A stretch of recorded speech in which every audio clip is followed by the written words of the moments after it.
Donc Roger, vous aviez des parcours spécifiques avec les chevaux. Il y a entre autres le passage difficile de la montée du botanique là. Est-ce que tu peux un peu commenter ces itinéraires et les anecdotes autour de ça?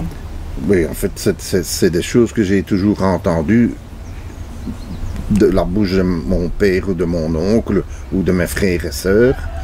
Ils étaient tout le temps, au lieu d'avoir 3 ou 4 chevaux, ils étaient tout le temps au minimum de l'attraction. Donc, pourquoi?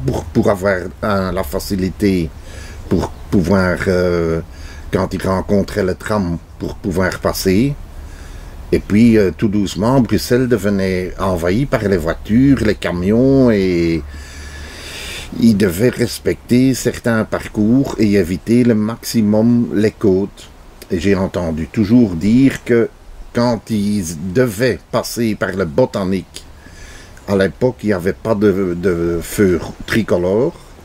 Et à ce moment-là, le meneur recevait un petit cigarillo qu'un autre déménageur il descendait de la charrette, il courait chez l'agent de police qui se trouvait donc au coin de la rue Royale et du Botanique, et il demandait si, dans la mesure du possible, les chevaux pouvaient passer et continuer leur chemin tout droit, parce que s'ils s'arrêtaient, ils ne parvenaient plus à redémarrer. Ça veut dire qu'il y avait 2 autres chevaux qui devaient venir, ou soit un véhicule de déménagement qui devait faire repartir la grosse tapissière.